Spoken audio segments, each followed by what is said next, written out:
தொழுகையை விடுறதானங்க ஏதோ சின்ன பாவம் மாதிரி தான், ஏதோ பொய் சொல்ற மாதிரி புறம் சொல்ற மாதிரி தான் தொழுகையை விடக்கூடிய பாவம் இல்லை என்பிருக்கிறவர்களே. தொழுகையை விடுவது குஃபர், தொழுகையை விடுவது அல்லாஹ்வை மறுப்பதற்கு சமம். அபீ ஹுரைரா ரலியல்லாஹு அன்ஹு சொல்லுகிறார்கள், அல்லாஹ்வுடைய தூதர் ஸல்லல்லாஹு அலைஹி வஸல்லம் கூறுவதாக, முனாஃபிக்குகளுக்கு சிரமம் உள்ள தொழுகை என்றால் அது ஸலாத்துல் ஃபஜ்ரும் ஸலாத்துல் இஷாவும்.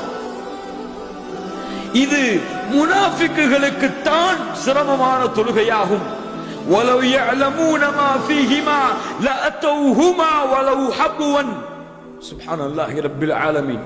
இதனுடைய நன்மைகள் உங்களுக்கு தெரிந்தால், ஃபஜ்ருக்கும் இஷாவிற்கும் ஜமாஅத்துடன் தொழுவதுடைய நன்மையை நீங்கள் அறிந்தால், நீங்கள் தவண்டாவது தொழுகையை நிறைவேற்ற வருவீர்கள்.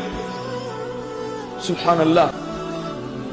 நான் எண்ணுகிறேன், தொழுகையை ஒருவரை தொழ வைக்க சொல்லிவிட்டு சில மக்களை அழைத்துக் கொண்டு எவர்கள் ஜமாஅத்தை தொழாமல் வீடுகளிலே தொழுது கொண்டிருக்கிறார்களோ அவர்களுடைய வீடுகளை நெருப்பால் எரிப்பதற்கு நான் நாடுகிறேன். சுப்ஹானல்லாஹி ரப்பில் ஆலமீன்.